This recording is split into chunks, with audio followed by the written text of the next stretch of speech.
demonstração da justiça de Deus neste tempo presente. A demonstração da justiça de Deus neste tempo presente.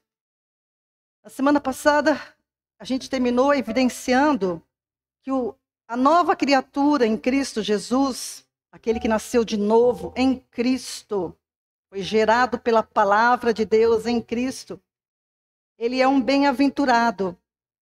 Ele é um bem-aventurado por dois motivos que eu citei. Primeiro é que Deus imputa a justiça dele sem as obras, Romanos 4:6, que eu citei a semana passada. Deus imputa a justiça dele sem as obras. E eu falei que obras que são. A gente tem que olhar para o aspecto da Bíblia, do que Deus está falando na Bíblia. E essas obras se refere às obras da lei, no caso dos judeus, as obras da lei, e para os gentios, ou para, de modo restante da humanidade, são as obras humanas, as obras pagãs, as obras sem o conhecimento de Deus. Tá? Então, tudo que é desprovido do conhecimento de Deus, ele não se aplica. Né? A justiça de Deus não precisa de nada disso, nem das obras da lei e nem das obras humanas. E a segunda bem-aventurança é aquele a quem o Senhor não imputa o pecado. Romanos 4, versículo 8. O Senhor não imputa o pecado, né? É um bem-aventurado. Tá? E isso tudo, amados, está no Evangelho, a maravilhosa graça de Deus que foi oferecida para a humanidade que se separou de Deus. Isso precisa ser entendido minuciosamente, para que não exista resquício de dúvidas que dê campo para que o inimigo lance as suas sementes malignas de dúvida, de interpretações erradas, tá? É a maravilhosa graça do Evangelho em Cristo Jesus oferecida a todos os homens que pecaram e destituídos estão da glória de Deus. Amém? E aqueles que creem no Evangelho de Cristo Jesus, eles são alcançados por essa graça maravilhosa. E mais do que isso, são libertos do poder do pecado. Porque no Evangelho está o poder de Deus para salvar o que estava perdido. E as pessoas leem tanto isso, meu Deus do céu. Elas leem isso tanto em Romanos, capítulo 1, né? Que Paulo fala, repetem isso como se fossem papagaios, mas não discernem o poder que está nisso. O poder da salvação minha, sua, de todo aquele que crê neste mundo, em todas as épocas, está no poder de Deus, né? No Evangelho, a palavra dele dada para o homem. Tá? Não está nas minhas atitudes, não está naquilo que eu faço, na minha bondade, no meu melhor. Não está o poder de salvar, o poder de nos transportar para o reino da luz, do reino de Deus, está no Evangelho de Cristo. Aleluias. E Deus, para quem recebeu esse Evangelho e nele persevera, né? Deus não imputa o pecado. Não imputa mais o pecado, porque esse novo homem gerado em Cristo, ele está livre da condição de pecado. Romanos 6, 17 e 18, livro de Romanos 16, 17 e 18. Mas graças a Deus, que tendo sido escravos do pecado, obedecestes de coração a forma de doutrina a que fostes entregue. Paulo está dando graças a Deus. Repare o que ele está colocando. Para aqueles cristãos em Roma, que a maioria deles, aqui no caso dessa carta aos romanos, eram judeus vindos do judaísmo, né? Se converteram a Cristo. E ele fala, graças a Deus, que tendo sido escravos do pecado, obedecestes de coração a forma de doutrina a que fostes entregue. Ou seja, eles receberam de coração a doutrina de Cristo, eles receberam de coração. O que é receber de coração? É com as emoções? É chorar? Não, é entendimento, é receber com consciência, com entendimento e guardá-la no coração. Né? Esse que é o sentido. E quem faz isso? Versículo 18, e libertados do pecado, foste feitos escravos da justiça. Libertados do pecado, fostes feitos escravos da justiça. Então, aquele que entendeu, é preciso que você que confessa Cristo, você que se professa cristão, evangélico, você precisa, se você entendeu, recebeu o Evangelho de Cristo, você precisa estar consciente de que você está livre da condição de pecado. Amém? Aquele que confessa a Cristo, que recebeu o Evangelho, que guardou no coração, ele precisa estar, é uma questão de conscientização, através do entendimento renovado pela palavra do Senhor. Está livre da condição de pecado. Por quê? Porque se tornou participante da obra que Cristo veio consumar na terra, através da sua morte e ressurreição. Você creu?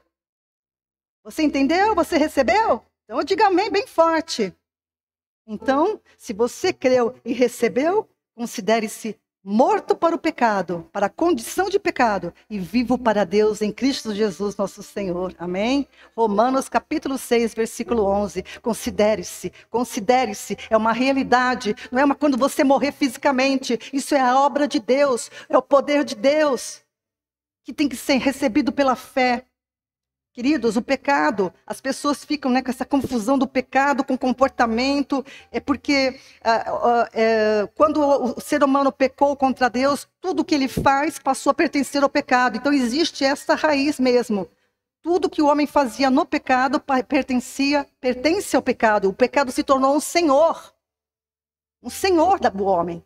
Então, tudo que o homem faz era imundo. Era para Deus, era imundo, né? É imundo ainda. Então, o pecado é um elemento intrínseco à natureza do homem sem Deus, do homem destituído da glória de Deus. Então, você não pode continuar dizendo, eu sou pecador. Né? Infelizmente, muitos pastores, muitos mestres continuam com essa ênfase errada. Não pode, isso é contra a glória do Senhor em nós.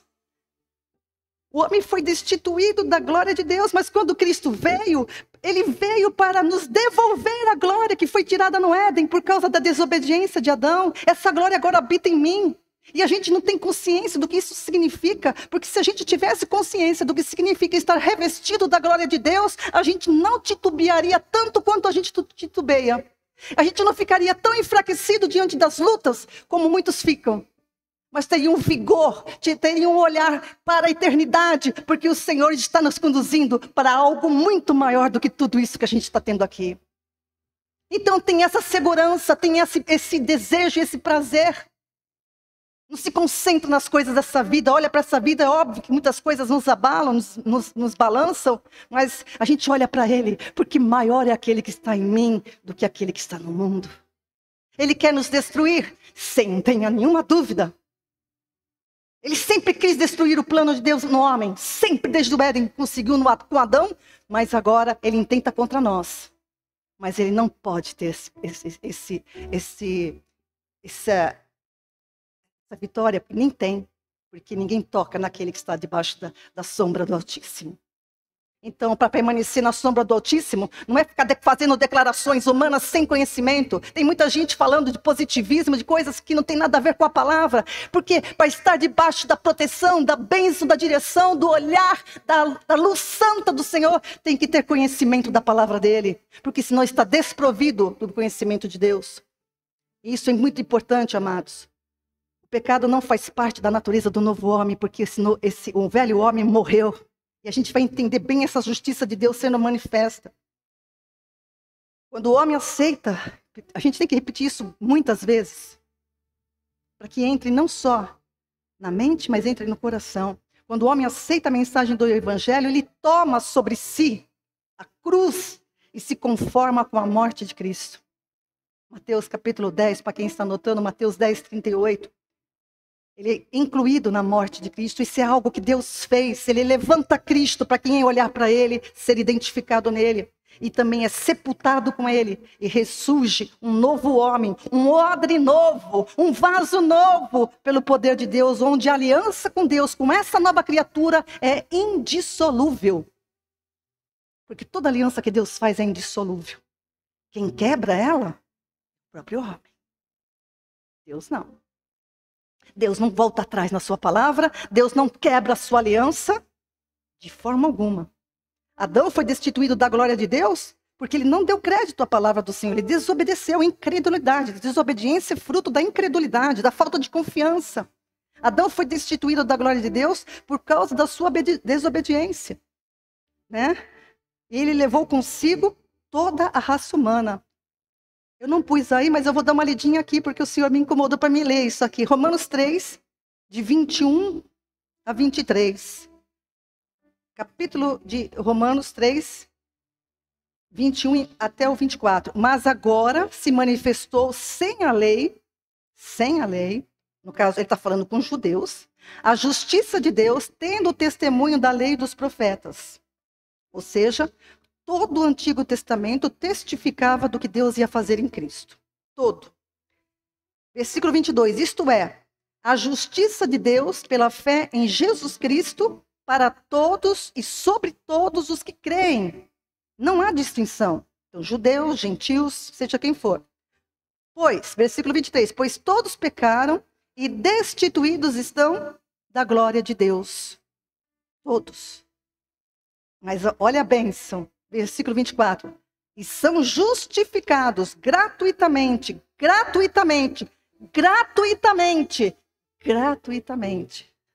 pela sua graça, pela redenção que há em Cristo Jesus. Então, por que Deus foi gratuito? Porque você só precisa receber isso. A obra que glorifica a Deus é feita por Ele mesmo, não é feita por você.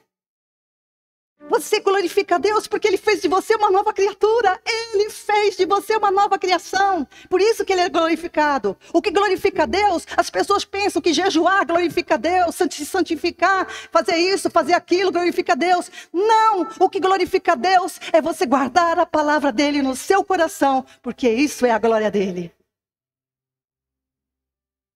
Adão, ele foi destituído porque não deu crédito a essa palavra.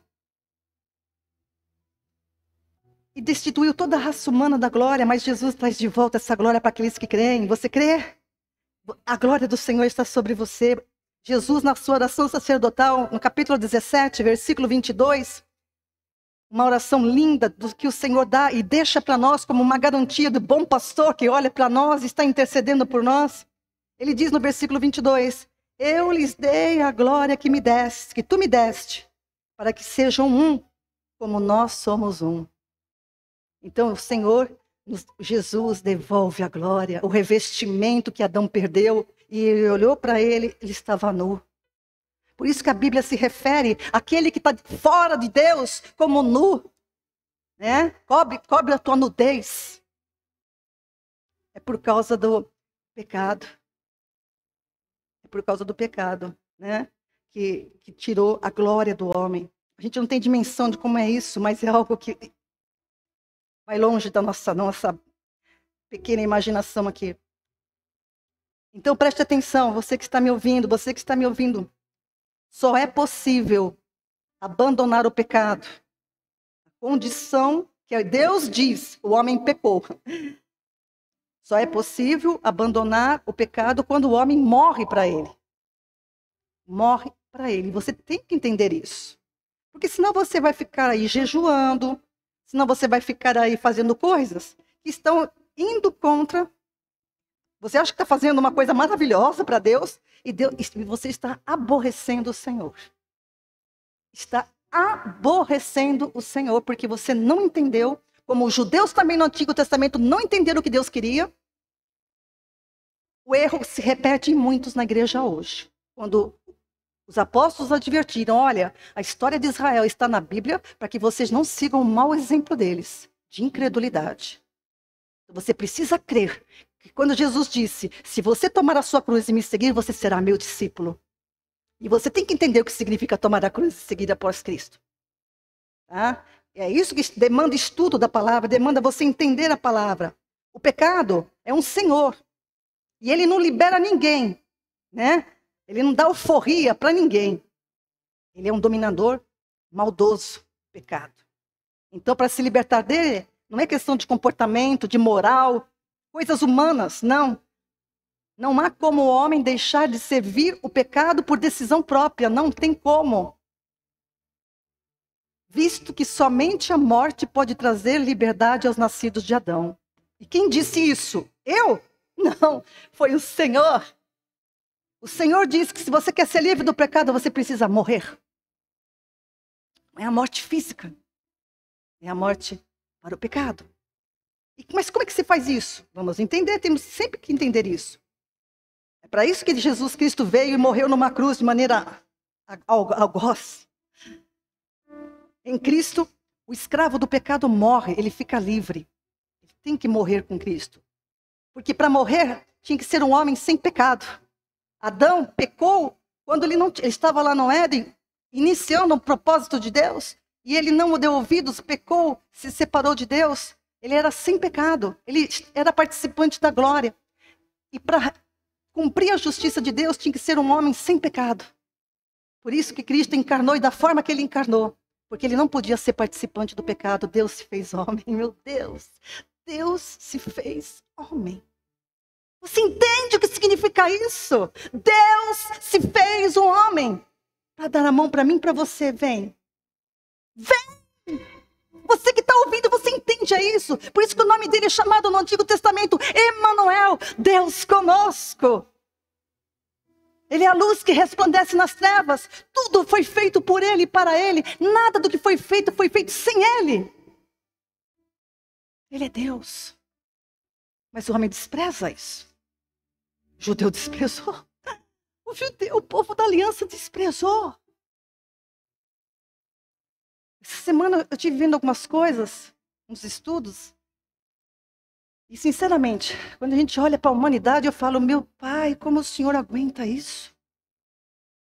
Meu pai, como o senhor suporta isso? O homem é tão soberbo, arrogante, ele acha que é alguma coisa, ele não é nada. Mas ele te afronta de uma maneira tão escandalosa. Eu chorava. Sabe, de ver como o homem é um idiota. Como o homem é um tolo. Soberbo. E a palavra que o Senhor vem me falando, a soberba do coração do homem tem enganado ele desde sempre. Então você não pode, você tem que vigiar o coração. O coração tem que ser humilde, tem que se submeter a Deus, tem que fazer a vontade. Jesus fez isso, ele é o modelo.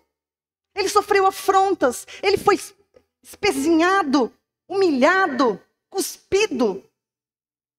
Mas ele falou, eu vim fazer a vontade do meu pai, isso eu não vou abrir mão.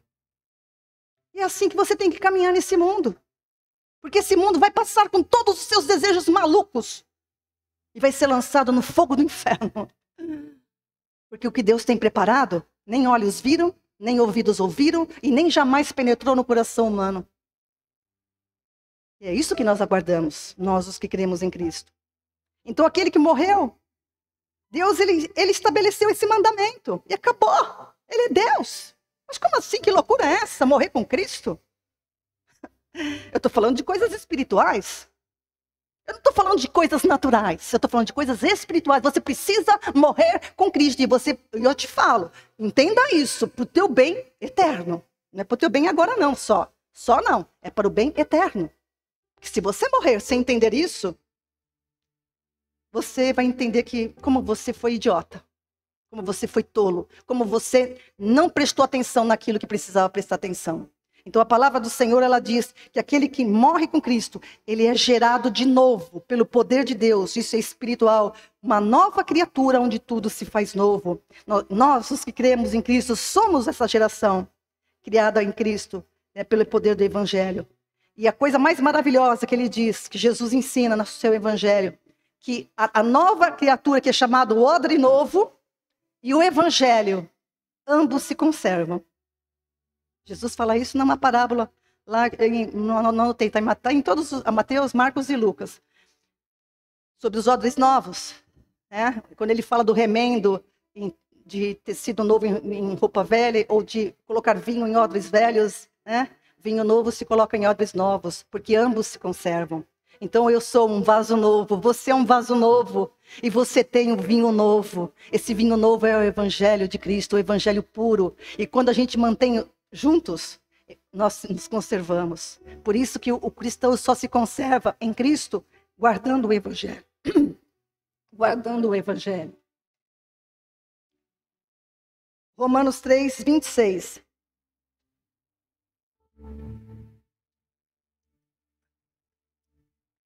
para a demonstração da sua justiça neste tempo presente, para que ele seja justo e justificador daquele que tem fé em Jesus. Para a demonstração da sua justiça neste tempo presente, repare isso, é agora, não vai ser lá na eternidade, é agora, no tempo dos homens, tá? Para que ele seja justo e justificador daquele que tem fé. E a gente precisa entender como é que se dá esse processo. Porque Deus é justo e santo. Nele não há sombra de variação. E a gente tem que entender como é que ele justifica aquele que pecou contra ele. Né? Sem ir contra a sua natureza. Por isso que todo esse processo foi necessário. Tá? E é isso que a gente vai ver. A gente precisa compreender como se dá esse processo em que Deus demonstra a sua justiça no tempo presente, de forma que ele seja justo e justificador daquele que tem fé em Jesus. Por que, pastora, precisamos entender isso? Porque o amor de Deus não é demonstrado em conivência com o pecado. Não, não pode. Deus é santo. Tanto que Adão foi expulso, porque não podia, ele saiu daquela dimensão, já foi destituído da glória e ele foi expulso, porque na presença de Deus não pode habitar o pecado. Deus não habita onde está o pecado. Então, Deus não demonstra conivência com o pecado, mas de acordo com a sua justiça, imutabilidade e retidão. 3 pontos que eu quero destacar para vocês que estão na palavra, que é a base de como Deus age, na sua justiça. Lá em Êxodo, capítulo 23, versículo 7, que quando ele declara que Deus jamais declarará o ímpio inocente. Deus jamais declarará o ímpio inocente. É um princípio. O outro princípio está em Números 14, 18 também, e Ezequiel 18, 4. O pecador nunca será tido por inocente. Presta atenção, são princípios que Deus ele baseia a sua justiça. O pecador nunca será tido como inocente. Números 14, 18. Pois a alma que pecar, essa morrerá. Ezequiel 18, 4. Depois você lê as passagens, por favor. Se eu entrar aqui agora, eu vou me prender, porque esses textos dão uma mensagem cada um deles. Tá? Então, presta atenção. E o terceiro que eu destaco para você, que está em Deuteronômio, capítulo 25, versículo 1, e Ezequiel 18, 4 também. A pena não pode ser transferida para outra pessoa. Ou seja, a pena não pode passar da pessoa do transgressor. Quando Deus disse, certamente morrerás, ele falou para Adão. E essa palavra, certamente morrerás, passou de Adão, porque ele era uma semente, passou para cada um que foi nascido nessa terra. Certamente morrerás. Certamente morrerás. Certamente morrerás. Certamente morrerás. Essa palavra foi passando de geração em geração. Deus é amor. Todo mundo gosta de falar que Deus é amor, mas se esquece que também Deus é justiça. Considera a bondade e a severidade de Deus. Considere a bondade e a severidade de Deus e na severidade, ele continua sendo bom. Continua sendo bom. Vamos entender isso. Como Deus justifica o homem que pecou contra ele? A gente tem que esmiuçar isso. A ação de Deus de salvar o homem não é uma reconciliação com a criatura perdida, não é. O velho homem, né? A criatura perdida é o velho homem. Ele não toma o velho homem. Ah, tá, eu te aceito, se você crê em Jesus, eu te aceito do jeito que você é, e vamos fazer de conta que você é justo. Não. Deus não pega, não toma o velho homem e o aceita na condição de justo. Não, não. Ele não aceita o velho homem mais, o velho homem ele não quer. O velho homem, que é o pecador, precisa ter um encontro com a cruz. E não foi uma igreja, não foi uma denominação, é o evangelho de Jesus Cristo, debaixo daquilo que ele falou, do testemunho da lei dos profetas, que diz, vocês precisam morrer com ele, para serem justificados. Então, O homem precisa ter um encontro com a cruz de Cristo, que é o que Jesus frisou nas suas palavras. Lucas 9, 23. Se alguém quiser vir após mim, a si mesmo se negue. Dia a dia, tome a sua cruz e siga-me. Esse dia a dia significa perseverança. Então, tome a sua cruz. Ou seja, morra com Cristo, nasça de novo e viva na perseverança do Evangelho. Se eu pudesse transliterar esse versículo, é isso o significado. Lucas 14, 27. Se qualquer que não tomar a sua cruz e vier após mim, não pode ser o meu discípulo. A cruz não são os seus problemas diários. A cruz não é uma doença. A cruz não é isso ou aquilo humanamente falando. A cruz é seguir os passos de Jesus até o Getsemane. Até a cruz. Até a sepultura. E até a ressurreição. Aleluias. As pessoas falam assim, meu Deus, que loucura é essa, né? E depois que a pessoa, então, ela é identificada nisso, ele é criado um novo homem, ele ressurge. O mesmo poder que levantou Cristo dos mortos, é o mesmo poder que faz com que a gente que morreu para o pecado, nasça de novo uma nova criação em Cristo. Mesmo poder. Né? As pessoas acham isso loucura, né? Eu até separei um texto aqui de Romanos 9. Romanos 9, né? Eu pus aí o texto, é 21. Mas existe um questionamento que Paulo, nesse capítulo bem interessante, ele vai falando assim, ó. Que as pessoas replicam, o que é isso? Que loucura é essa? Que palhaçada é essa, né? Morrer ser ressuscitado, se você continua vivendo aqui e é uma nova criação? É exatamente isso que eu estou falando. Eu nasci de novo e estou aqui. Porque Deus não me tirou do mundo. Cumpre a mim cumprir o restante das dores de Cristo. Cumpre a você que está nessa terra ainda, que já aceitou Jesus, que é uma nova criação. Está glorificado já. Só o que falta é o teu corpo ser redimido e ser glorificado também. Que vai acontecer quando a gente se encontrar com o Senhor. Mas aqui agora, meus queridos, as pessoas acham isso loucura. É o poder de Deus. Você precisa crer. Tem gente que crê em cada loucura muito pior. Por que não creria no que Deus falou? Se Ele é o oleiro. Paulo fala isso, né? O pessoal fala assim, ó, capítulo 9, ele fala assim no versículo 20. Mas, ó homem, quem és tu que a Deus tudo replicas? Dirá a coisa formada ao que o formou. Por que me fizeste assim? Paulo já coloca o questionamento de todos aqueles, né? Quem é você? Que disse para aquele que te formou, o que você está fazendo? Olha como o homem é soberbo. Olha como o homem é soberbo. O pior é ver evangélico soberbo. O pior é ver quem estava debaixo de uma aliança soberbo. É como eu disse na quarta-feira, muito pior que isso é ser duplamente morto. Aí Paulo continua, né? Quem é você que replica, que diz por aquele que te formou, o que você está fazendo? Versículo 21, anote.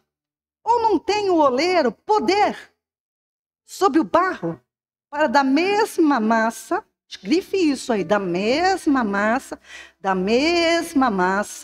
grife, fazer um vaso para a honra e outro para a desonra? Não tem o oleiro poder sobre o barro. Perceba que o oleiro tem poder sobre o barro, não sobre o vaso. Que uma doutrina por aí confundiu as coisas. Como se Deus tivesse domínio e mandasse na vontade dos vasos. Não. O poder de Deus foi quando ele criou do barro. Quando o homem se tornou um vaso, ele tinha que ouvir a Deus pela sua vontade e obedecer ou não. E o que aconteceu? Você já sabe. E agora, o que acontece todos os dias? Você já sabe também. Porque você é fruto dessa decisão sua de ouvir ou não ouvir a Deus. Você é livre para isso. Porque o pecado não tirou do homem a livre vontade. Não tirou do homem o seu arbítrio de decidir, a sua capacidade de entender e discernir. Deus não tem o pecador por inocente. Ele que tem que procurar a saída. E a saída está dada pela palavra do Senhor. Ou não tem o oleiro sobre o poder sobre o barro. É uma clara. Paulo está fazendo uma referência ao capítulo 18 de Jeremias. Muito lindo esse capítulo. Eu vou me mexer um pouquinho com ele hoje, porque é muito importante. Eu vou dar uma olhada. Eu não está aí no texto, tá? Quem quiser vai ter que abrir. Jeremias capítulo 18.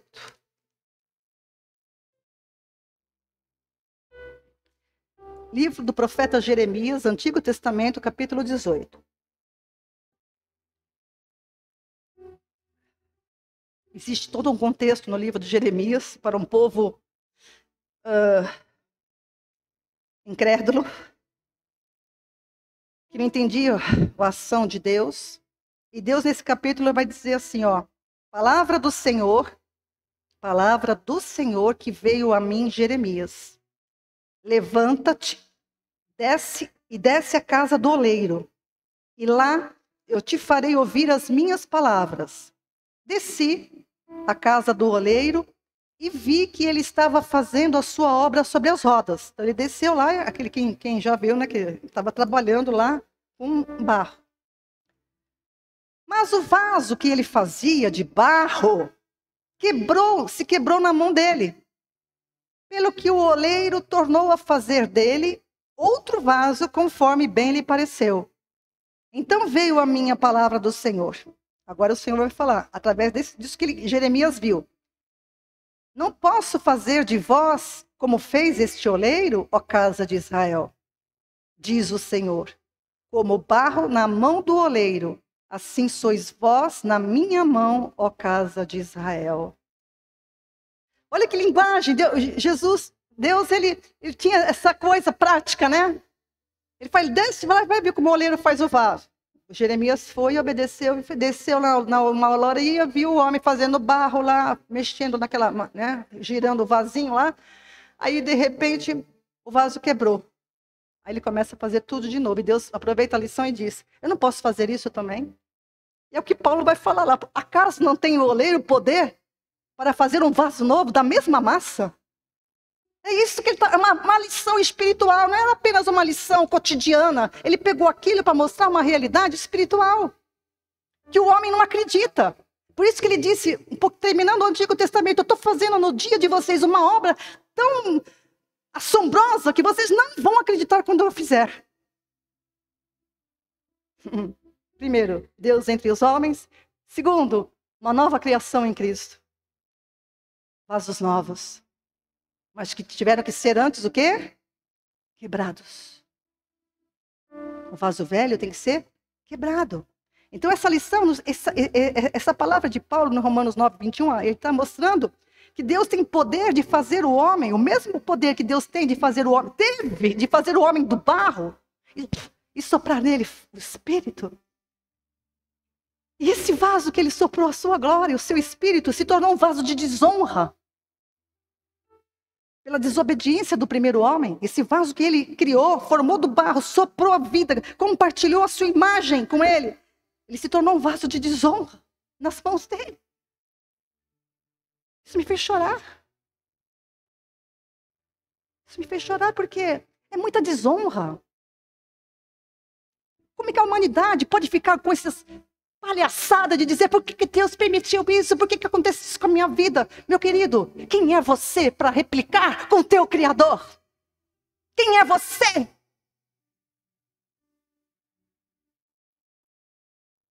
O mesmo poder, esse mesmo poder que fez isso com o primeiro homem, e esse poder de Deus não cessou. Por isso que o aborto, por isso que o assassinato de crianças no ventre é um crime contra Deus. Porque o poder de gerar do barro é em cada fecundação. É o homem com a mulher que se cruzam. Mas é o poder dele em ação de novo. Cada criatura humana é fruto do poder de Deus que forma o homem do barro. Por isso que pecar, o aborto é um crime contra Deus. Está dizendo para ele quem é o Senhor, o que você está fazendo. Olha a arrogância. Esse mesmo poder, ele tem poder de fazer um novo homem como vaso de honra. E como é que ele faz isso? Ele estabeleceu como é isso. Em Cristo Jesus, o último Adão, que foi obediente. O primeiro desonrou a Deus com a sua desobediência, com a sua incredulidade. E o último, Jesus Cristo, foi obediente até a morte. Mas vamos entender isso, esse processo do oleiro. É muito lindo isso, é muito maravilhoso, e você precisa atinar para isso. Os homens, vasos para a desonra, eles são gerados. Aí é uma outra linguagem que para você conciliar as linguagens da Bíblia. Né? Presta atenção. Os homens que são vasos para a desonra, ou seja, os homens que nasceram no pecado, são gerados através da semente corruptível de Adão, ou seja, são provenientes do barro. E depois, quando eles são gerados pela semente incorruptível, que é a palavra de Deus, Deus usa a mesma massa. Bati na minha pancinha, não. Ele usa a mesma. Estou batendo na minha pança, meu Deus. Ele usa a mesma massa para fazer um vaso de honra para Cristo. A mesma. Não é uma geração nova, como a reencarnação dita, como os espiritualistas falam. Não, o teu bem eterno, eu amo tanto, muitos espíritas que eu tenho na família, como amigos. Eu digo para você, não seja enganado com a soberba do teu coração, seguindo doutrinas que são de homens, porque Deus diz, cabe ao homem morrer uma única vez, e depois disso virá o juízo. Você é livre para acreditar no que você quiser. Deus não terá o pecador por inocente. Não terá, porque a palavra está aqui. A palavra veio ao mundo, encarnou e disse, eu sou o caminho, a verdade e a vida. Ninguém vem ao Pai a não ser por mim. Agora, se você quer continuar com a mentira, você vai colher todos os frutos da mentira. Eternamente. Eternamente. Eternamente. E eu falo isso com dor. Porque a pessoa brinca. A nossa vida é tão assim, ó, e está mais do que nunca, mais frágil do que nunca, hein? A gente está vivendo uns dias meio complicados. Saúde complicada. Né? A gente tem uns serecotecos aqui que a gente fala, de onde está vindo isso, Pai? Nos guarda nos livros do mal. Nunca orei tanto isso, Pai, nos guarda nos livros do mal. Porque nós somos frágeis. Meu marido morreu com 71 anos. Nos dias de hoje, pela medicina atual, ele é novo. Quando eu encontro pessoas, hoje eu fico olhando para as pessoas, quantos anos você tem? 80 e pouco. Outro dia encontrei uma pessoa lúcida, maravilhosa, tinha quase 90 anos. Puxa, que maravilha, né? Mas eu olhei com aquele meu olhar, pensando, meu marido poderia ter vivido tudo isso. Não adianta ficar choramingando, mas isso vem na cabeça da gente porque a gente é humana. Eu fico fazendo comparação. Eu vejo pessoas idosas, às vezes eu fico olhando para as pessoas e fico comparando. Puxa, pai, ele poderia estar vivo. Aí o Senhor fala, eu sinto o Senhor dando aquele toque em mim. Calma. Repare que o poder de Deus, escreva isso, o poder de Deus é sobre o barro, não sobre o vaso. Uma doutrina chamada calvinista, ela deturpou tudo isso. Deus não muda. O que Ele deu, dom de Deus é irrevogável. Ele nos fez com livres. Ele nos fez para seguir a Ele. Ele tinha poder. Ele tem poder de fazer o homem do barro, mas esse poder não interferiu. E isso é lindo de Deus. Por isso que a gente não pode se voltar contra Ele. Porque Ele deixou você livre. Ele deixou o homem livre para dizer sim, eu quero ficar contigo, eu quero cumprir o teu propósito. Ou não, eu não quero. E se afastar. Que coisa, né? Ele não fez robôs. Ele fez pessoas à imagem dele. A imagem dele, a imagem do Cristo, que pisou na terra. Então o oleiro não exerce poder sobre os vasos, antes o seu poder é exercido sobre o barro. E nesse verso de Romanos 9, 21, Paulo está explicando isso. Que Deus exerce o poder dele na criação dos vasos do barro. Ele está sempre, né? Vou repetir de novo isso, porque isso é tremendo. Cada geração, a partir de Adão, ele foi criado por Adão, a partir que nasceu lá, Abel, Caim, a Ana, a Bia, a Paula, é o poder de Deus gerando, do barro. Os médicos são capazes de explicar uma geração no útero? Os médicos não conseguem explicar como é que se formam os ossos no útero de uma mãe? Não conseguem. Todo mundo que estuda medicina, minha sobrinha está estudando medicina e está bem nessa parte agora do corpo humano, estudando, ela falou assim, tia, é impressionante, não há como a gente dizer que não há Deus. É incrível. Eu acompanhei os morfológicos, como é que se chama os exames morfológicos mesmo? Dos meus netos, todos. Da Laís e do Bernardo. Eu ia falar da Laura e do Bernardo. Da Laura e do Bernardo. E no exame morfológico, até a médica também falava assim, olha, eu faço tantas ultrassonografias, mas é impossível a gente não dizer que não há Deus.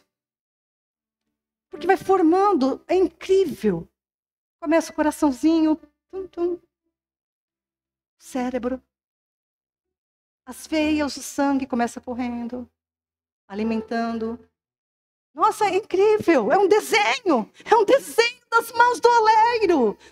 Diariamente, por quase 7.000 anos. Diariamente, por quase 7.000 anos. E ele esperava que a criatura, mesmo que tateando no escuro, o buscasse.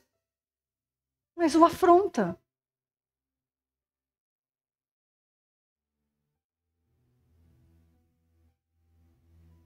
Esse poder criativo não obriga ninguém a segui-lo. Não obriga ninguém a segui-lo. Isso é maravilhoso da parte de Deus. Ele não obriga os vasos a segui-lo.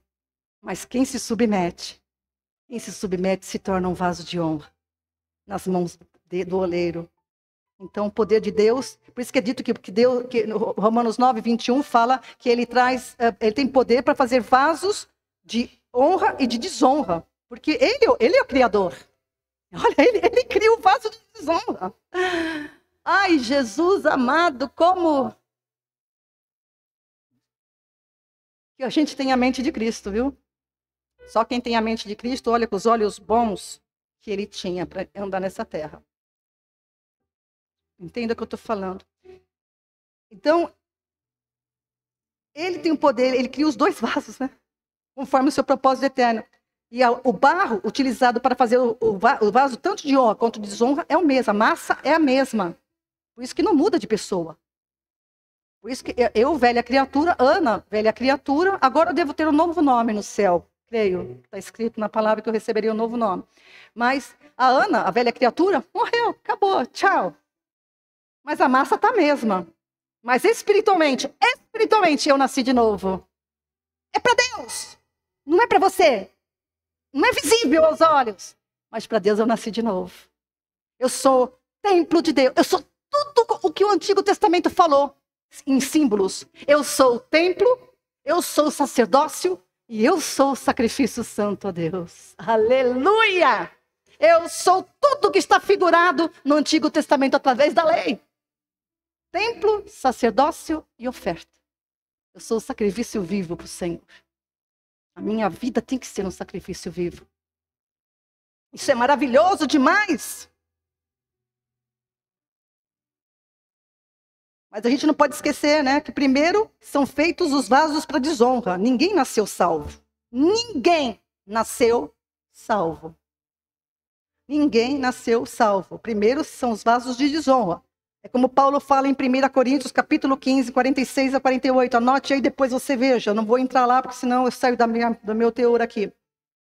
Primeiro o homem natural e depois o homem espiritual. Então o homem do barro é o carnal, é o natural. É aquele que nasceu de Cristo é o espiritual. Tá? Ok? Porque Jesus é o espírito vivificante, a gente já aprendeu. Então, quando a gente analisa tudo isso na palavra, amados, a gente chega às seguintes conclusões. Eu pus isso daí aí, as conclusões? Não? Então, vamos lá. Se você que estiver anotando, eu vou bem devagarzinho. Depois que a gente analisa esse texto de Romanos 9, Jeremias 18, a gente conclui que, primeiro, todos os homens são vasos. Livres, né? Vasos. Segundo, os homens sem Cristo são vasos para desonra, porque seguem a natureza adâmica. Seguem. Né? Está andando no caminho largo. Segue, está seguindo o curso deste mundo, que é a morte e perdição eterna. Os homens sem Cristo.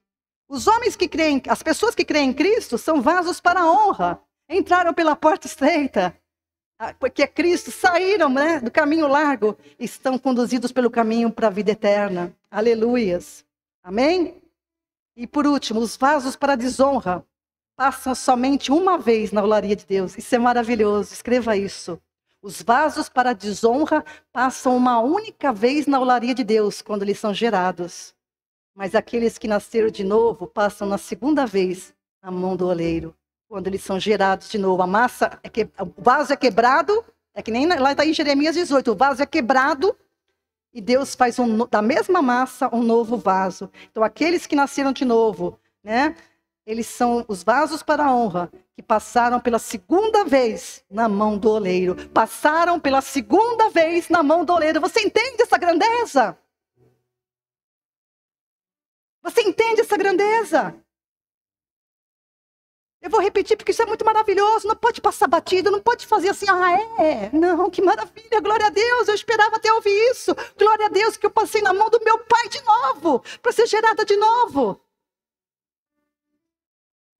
Isso é honra a Ele. Cada pessoa que aceita Cristo está devolvendo a honra que é do Criador. Não, eu quero o teu plano. Eu não aceito esse plano que eu estou vivendo. Um mundo corrompido, um mundo que oferece muitas coisas, mas é tudo engano, mentira, corrupção, dolo, morte, enfermidade, dor, lágrimas. Eu não quero isso, eu rejeito isso. Eu quero o que o Senhor preparou para mim. Então venha, filha, eu faço de você um vaso novo. Amém? Amém para você? Isso é maravilhoso, isso é grandioso. O embate nesse mundo é das sementes. O homem que é criado através da semente incorruptível, que é a palavra de Deus, é criado pelo poder de Deus, em verdadeira justiça e santidade. Ele não tem mais parte com este mundo. E a palavra de Deus, se você lê, é um bom leitor da Bíblia, que sabe manusear a palavra, vai dizer, se você ama o mundo, e o mundo está em você, você não é meu. Não se enganem. Porque eu não faço mais parte desse mundo. E eu tirei tudo do lugar.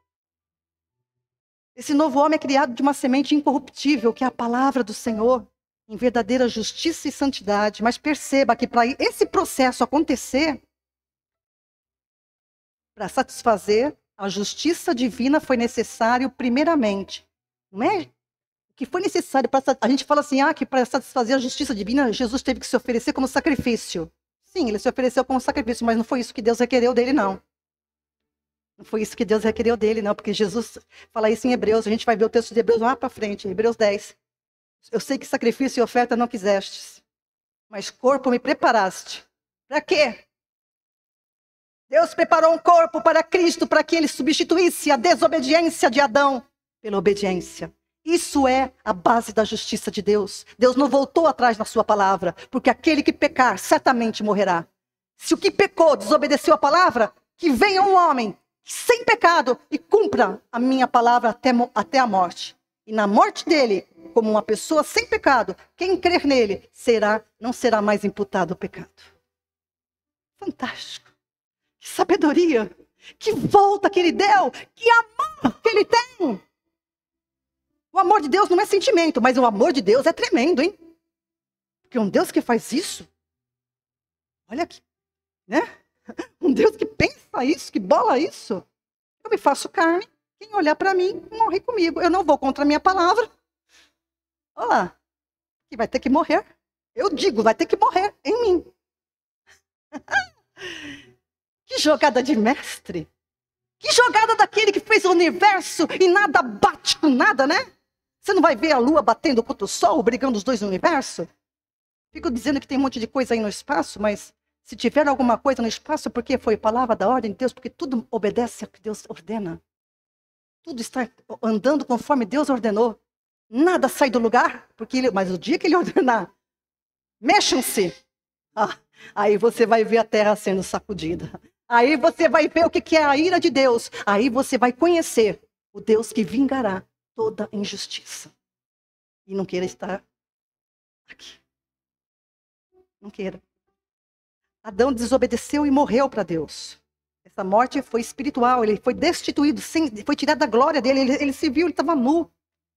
Né? É por isso também que a gente deve se cobrir, né? Você vê uma pessoa pelada na rua, todo mundo fica assim. Hoje não, pega um celular e fica olhando. Porque sabe por quê? Que é o espírito que opera no mundo. Olha, interessante esse princípio, presta atenção. Esse princípio, Adão viu que estava nu. Era um escândalo. Não que Deus fez o corpo e o corpo é escândalo, mas o corpo é para o quê? O corpo é para o quê? A intimidade, né?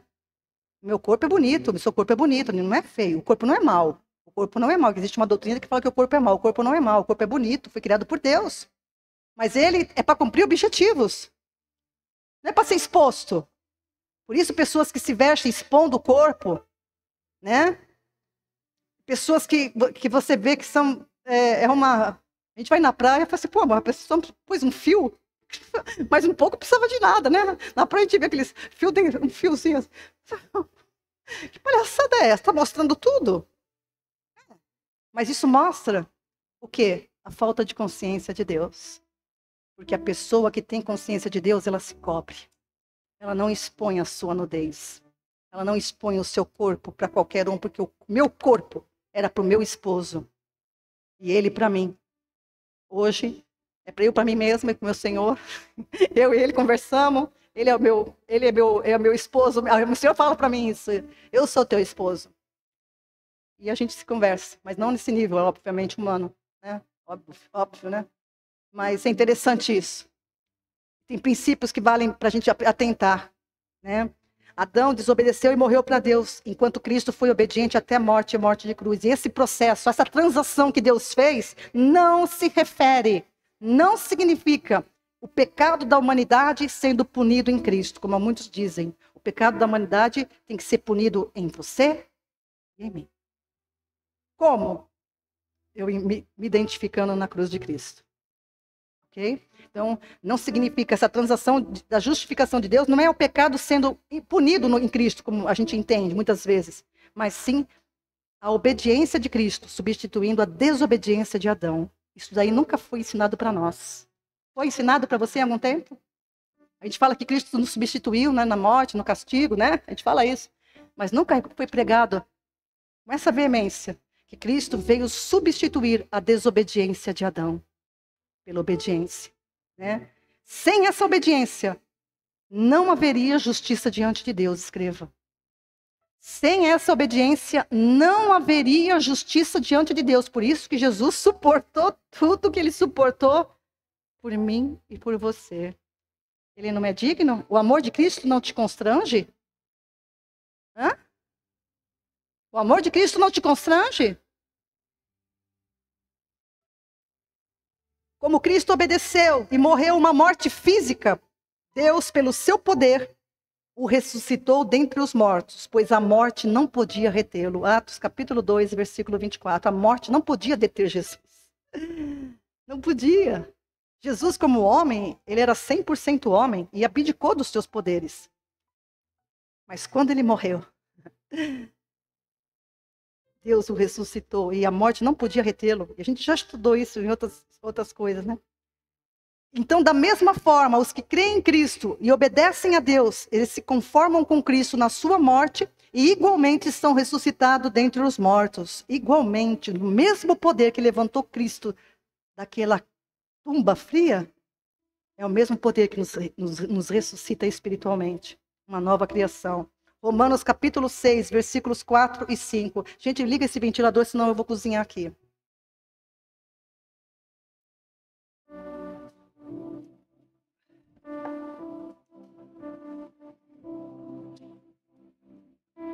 De sorte, Romanos 6, 4 e 5. De sorte que fomos sepultados com ele no batismo da morte. Esse é o batismo que salva, não é o batismo nas águas. A gente vai ter o batismo nas águas, louvado seja Deus, porque é o testemunho das pessoas que estão crendo, confessando a Cristo, é um testemunho para a família, para a igreja, né, glorificando ao Senhor. Mas o batismo que salva a pessoa é o batismo na morte, e ele tem que ser entendido. Para que, como Cristo foi ressuscitado dentre os mortos pela glória do Pai, assim também andemos nós em novidade de vida. Preste atenção agora. Se fomos plantados juntamente com Ele, na semelhança da sua morte, também o seremos na da sua ressurreição. Aleluias. Então, se a gente foi plantado com ele, ou seja, é identificação na morte de Cristo. Se a gente foi plantado com ele na morte, a gente também será na sua ressurreição. E é como Paulo fala, né, em Romanos 8. Ele fala assim, as pessoas ficam falando, mas como? Ele fica quando? Olha, Romanos 8 vai falar sobre isso. Deixa eu marcar aqui. Ele fala assim, quem espera por aquilo que está vendo? A esperança é a melhor coisa, é a coisa mais, é a expressão mais linda. A confiança no que Deus falou, que se você crer no meu filho, da mesma maneira que eu ressuscitei ele, eu vou ressuscitar você. Você confiar nisso é a forma mais linda de dizer eu espero. Porque Paulo fala isso aqui numa passagem que eu estou procurando aqui agora. Quem espera por aquilo que está vendo? Quem espera? Se você tem esperança, você não está vendo o que você está esperando. Você não está esperando. Mas o cristão espera. Porque Deus não pode mentir. Aleluia! Não pode mentir. E se sabe qual é o lugar do cristão? Eu tenho falado isso para a igreja aqui, para você que está me ouvindo. Não sei se você já aprendeu isso. Efésios 2:6. Efésios 2:6 diz assim, e nos ressuscitou juntamente, e nos ressuscitou. É linguagem, é verbo transitivo direto, né? Passado. Ressuscitou. Ressuscitou. Eu já estou ressuscitada, não fisicamente ainda, mas eu sou uma nova criação. Então, e nos ressuscitou juntamente com ele e nos fez assentar nos lugares celestiais em Cristo Jesus, o Senhor. Aleluias. Então, você sabe aonde o cristão está? Na visão do Deus Todo-Poderoso, assentado ao lado do Senhor nas regiões celestes. É nesta posição que você tem que reinar nessa terra agora também. Não aí choramingando, murmurando, né, maldizendo, uma boca que professa tudo que é contrário à palavra. Não, é glorificando ao Senhor. Deus é comigo, Ele me salvou. O que Ele tem preparado para mim, olhos não viram, nem ouvidos ouviram. Quando o inimigo vem atacar, você tem as armas espirituais que Deus te deu na tua mão para cortar toda arma maligna.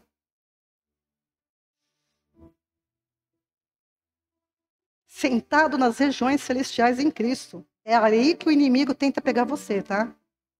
A gente vai ver na quarta-feira. Armadura. O Senhor me incomodou com aquilo que você me falou. Eu vou parar ali na armadura para trazer sobre a armadura. Então, na quarta-feira, se você quer entender o que é a armadura de Deus, venha. Tá? Colossenses capítulo 2, versículo 12. Sepultados com ele no batismo, nele também ressuscitastes pela fé no poder de Deus, que o ressuscitou dentre os mortos. Veja que o apóstolo Paulo vai trabalhando sempre a mesma ideia. Vocês precisam se conscientizar. Vocês foram sepultados com ele no batismo da morte. Também ressuscitarão pelo poder de Deus, né, que o ressuscitou dos mortos. Colossenses 3:1. Portanto, novamente, portanto, uma conclusão de tudo que você está ouvindo. Se já ressuscitastes com Cristo, buscai as coisas que são de cima, onde Cristo está sentado à destra de Deus. Eu vivo na terra, usufruo das coisas da terra com a moderação que Deus me pediu, mas delas não boto nenhuma fé. Nada. Nada. Vivo, óbvio, eu administro coisas, eu tenho casa, eu tenho carro, essas coisas, mas para mim, o Senhor sabe o meu coração. Ele sabe o meu coração. Eu não estou falando, eu e ele saber, a gente sabe. Meu coração não está em nada disso. Eu dou valor, eu cuido do meu corpo, da mesma maneira que eu cuido do meu corpo, eu cuido de tudo que Deus me deu nas minhas mãos, como uma mordoma. Né? Eu cuido como uma pessoa que está de mordomia mesmo, né? Mas sem pôr valores assim exacerbados. Ser ressuscitado com Cristo é o mesmo que ser gerado de novo. É um novo nascimento, é uma nova criatura, é um novo tempo, é uma nova condição diante de Deus. Diante de Deus! Não é a igreja que faz isso. Jesus não veio trazer uma religião, Jesus veio trazer a vida. Jesus não é mais uma religião, Jesus é a vida. 2 Coríntios 5,17, que todo mundo já está careca de ouvir. Assim, se alguém está em Cristo, nova criatura é, as coisas velhas já passaram. Eis que tudo se fez novo. Aleluias. E eu vou parar por aqui. Tudo se fez novo. Semana que vem eu continuo o restante, que tem a parte da justificação mesmo, porque existe uma diferença, né? É uma grande diferença entre ser justificado e alcançar a justificação. E a semana que vem eu vou explicar sobre isso. É muito importante entender o processo da justificação, porque você entende o caráter de Deus, né? Como ele age, e você entende a grandeza do que aconteceu comigo e com você como nova criaturas em Deus. Amém? Em Cristo Jesus. Deus abençoe você. Que você não entenda as minhas palavras para aquele que você examine as Escrituras. É só isso que eu te peço. Eu soube de várias pessoas que passaram a ler a Bíblia. Várias pessoas têm falado comigo. Olha, você fala tanta ênfase que eu comecei a ler, eu quero entender. Isso, começou bem. Leia a Bíblia inteira. A Bíblia era composta de Antigo e Novo Testamento e ambos se fecham. Você não pode ler o Novo e você não pode ler sem o Velho. Você tem que entender todos porque eles se fecham assim, ó. Você não pode ler a Bíblia segundo pensamentos humanos ou filosóficos, ou seja lá que for. Você tem que ler a Bíblia pela Bíblia. E aí aí o Espírito Santo vai te guiar, porque a palavra de Deus, a Bíblia Sagrada ou as Escrituras, é a espada do Senhor na tua vida. Amém? O Senhor te abençoe e te guarde, em nome de Jesus.